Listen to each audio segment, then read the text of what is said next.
अंतरिक्ष ये इतनी बड़ी जगह है कि शायद हम इंसान या कोई भी कितनी भी एडवांस सभ्यता हो, किसी के पास ऐसी टेक्नोलॉजी ना है ना शायद होगी जिससे अंतरिक्ष के 1% हिस्से को भी खंगाला जा सके। खंगालने की तो बात दूर रही, उस 1% में क्या क्या हो सकता है ये गैस तक करना बहुत ज्यादा मुश्किल है। अभी की टेक्नोलॉजी को देखें तो ये मुश्किल नहीं बल्कि पूरी तरह से नामुमकिन है। अंतरिक्ष इतना महाकाय है कि यहाँ हर मिनट हर सेकंड कुछ ना कुछ बड़ा होता ही रहता है, लेकिन टेक्नोलॉजी के दृष्टिकोण से हम इंसान अभी उतने सक्षम नहीं हैं जिससे इन घटनाओं को देख सके। अब आप ये जरूर पूछेंगे कि हमारे वैज्ञानिकों ने तो कई लाखों लाइट ईयर्स की दूरी पर मौजूद तारे, प्लैनेट्स और गैलेक्सी की खोज की है। हजारों लाइट ईयर्स पर अंतरिक्ष के घने अंधेरे में घूमते रोग प्लैनेट्स को भी ढूंढ निकाला है। रोग प्लैनेट उन्हें बोलते हैं जो किसी तारे की ग्रेविटी से बंधे नहीं होते हैं और ब्रह्मांड के काले घने अंधेरे में ऐसे ही आवाराओं की तरह घूमते रहते हैं। ये प्लैनेट्स बहुत ही खतरनाक होते हैं, जो किसी सौरमंडल में अगर प्रवेश कर जाएं, तो वहां पर तबाही मचा सकते हैं। इन रोग प्लैनेट्स को काले घने अंधेरे में डिटेक्ट करना भी अपने आप में बहुत बड़ी उपलब्धि है। वैज्ञानिकों ने तो ये तक बता दिया है कि ये प्लैनेट्स किस एलिमेंट से बने हुए हैं, इन प्लैनेट्स पर क्या क्या मौजूद हो सकता है। फिर आप कैसे कह सकते हो कि हमारी टेक्नोलॉजी उतनी कारगर नहीं है। दोस्तों, आपने कभी गौर किया होगा तो मैं जब भी अंतरिक्ष की बात करता हूँ तब इसको असीम या बेहद विशाल कहता ही हूँ। लेकिन क्यों? मैं ये इसलिए कहता हूँ क्योंकि अंतरिक्ष की कोई सीमा नहीं है और ये बढ़ता ही जा रहा है। अगर इसकी कोई सीमा है भी तब तो उस सीमा तक कभी पहुंच पाना नामुमकिन है। और हाँ, जितने प्लैनेट्स और तारों की हमने खोज की है उनकी दूरी इस असीम ब्रह्मांड की अनगिनत दूरी पर स्थित ऑब्जेक्ट्स की दूरी से कुछ भी नहीं है। लेकिन हाँ, एक बात तो है कि हम जिन अविश्वसनीय अंतरिक्षीय घटनाओं को देख सकते हैं वो भी किसी चमत्कार से कम नहीं होती। भविष्य में होने वाली एक ऐसी ही घटना को ले लो। साल 2012 में जब अमेरिकी स्पेस एजेंसी नासा ने हबल टेलीस्कोप से एक स्टडी को अंजाम दिया जिसमें बताया गया कि हमारी पड़ोसी गैलेक्सी एंड्रोमेडा और हमारी खुद की गैलेक्सी मिल्की वे का कोलिजन होने वाला है, यानी कि ये दोनों गैलेक्सी एक दूसरे से टकराने वाली हैं। जब ये इवेंट होगा तब इसका बहुत बड़ा असर हमारे सौरमंडल के साथ हमारी पृथ्वी पर भी देखने को मिलेगा। इस इवेंट से होने वाला असर कोई छोटा मोटा नहीं बल्कि बहुत बड़ा होगा। इस इवेंट में एंड्रोमेडा में मौजूद खरबों तारे मिल्की वे में घुस जाएंगे, कई तारों का टकराव होगा, पृथ्वी भी किसी न किसी तारे के चपेट में आ ही जाएगी। अगर किसी तारे के चपेट में ना भी गई तो भी कम से कम इसकी ऑर्बिट में बहुत बड़ा चेंज आ ही जाएगा, जिससे पृथ्वी की परिस्थितियां पूरी तरह से बदल जाएंगी और इंसानी सभ्यता का नामो निशान मिट जाएगा। अब आप ये सोचने मत लगना कि ये नहीं होने वाला। वैज्ञानिकों ने कहा है कि ये इवेंट इनएविटेबल यानी कि अटल है, यानी कहें कि इस घटना का होना 100% तय है। इतनी भयानक और डरा देने वाली घटना को सुनकर तो अच्छों को पसीना छूट जाए। जब मैंने भी पहली बार इसके बारे में पढ़ा तब मैं भी दंग रह गया था। मुझे तो कई डरावने ख्यालात आने लगे थे। ऐसा लगता था मानो स्पेस में दिखाई दे रहा है कि बहुत विशाल आकार की गैलेक्सी हमारी तरफ बेहद तेजी से बढ़ रही है और बस पृथ्वी से टकराने ही वाली है। लेकिन मैंने जब पूरी जानकारी इकट्ठा की तब मैंने जाना कि ये घटना होने के लिए तो कई सालों का वक्त बाकी है।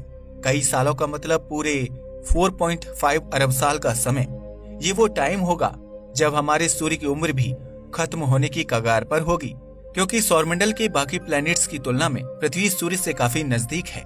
इसलिए जब सूर्य की उम्र खत्म होगी तब ये अपने साथ साथ पृथ्वी को भी नष्ट कर देगा। मतलब ऐसे नहीं तो किसी न किसी रास्ते से पृथ्वी का अंत होना तय है।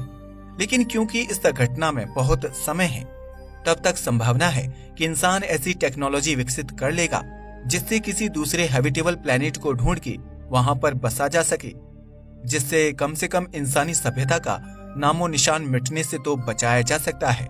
इस घटना की टाइमलाइन सुनकर मेरे चेहरे पर थोड़ी मुस्कुराहट आने ही वाली थी कि फिर से एक बहुत बड़ी अपडेट सामने आ गई, और वो अपडेट बहुत ही डरा देने वाली है कि ये जो कोलिजन का इवेंट होने वाला है ये वैज्ञानिकों द्वारा लगाए गए पिछले अनुमान से काफी पहले होने वाला है।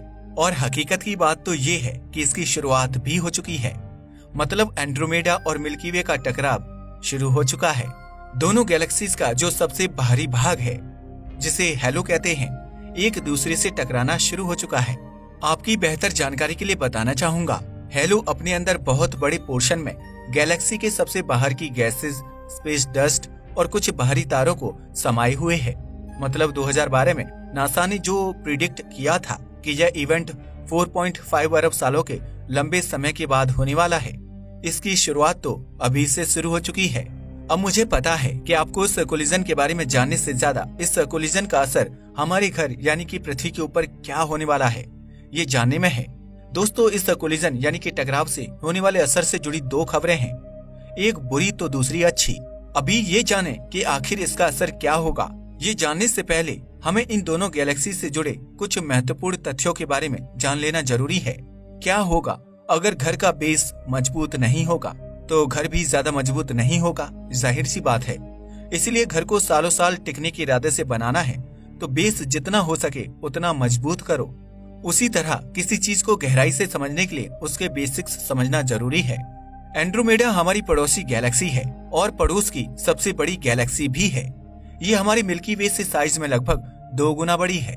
मिल्की वे का डायमीटर यानी कि गैलेक्सी के एक छोर से दूसरे छोर का अंतर जहां 1 लाख लाइट ईयर से ज्यादा है, तो वहीं एंड्रोमेडा का डायमीटर भी 2 लाख लाइट ईयर से ज्यादा है।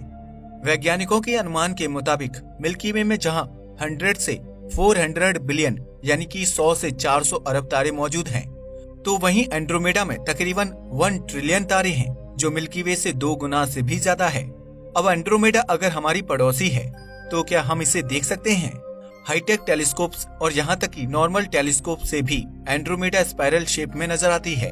क्या एंड्रोमेडा भी एक स्पाइरल शेप गैलेक्सी है? तो जी हाँ, बिल्कुल मिल्की वे की तरह ही एंड्रोमेडा भी एक स्पाइरल शेप गैलेक्सी है।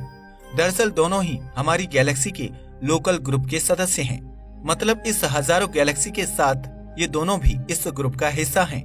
उसमें यह लोकल ग्रुप भी एक गैलेक्सी के मैसिव सुपर क्लस्टर का पार्ट है, जिसे विर्गो क्लस्टर भी कहा जाता है। लोकल ग्रुप में भी एंड्रोमेडा का किसी बड़े लीडर की तरह अच्छा खासा प्रभाव है, क्योंकि एंड्रोमेडा हमारे पड़ोस के साथ साथ पूरे लोकल ग्रुप की भी सबसे बड़ी गैलेक्सी है। 2.5 मिलियन लाइट ईयर्स की दूरी पर स्थित इस गैलेक्सी को सदर्न हेमिस्फीयर में नग्न आंखों से भी देखा जा सकता है। इनफैक्ट एंड्रोमेडा पूरे अंतरिक्ष में नंगी आंखों से दिखाई देने वाला सबसे डिस्टेंट यानी कि दूर का ऑब्जेक्ट है।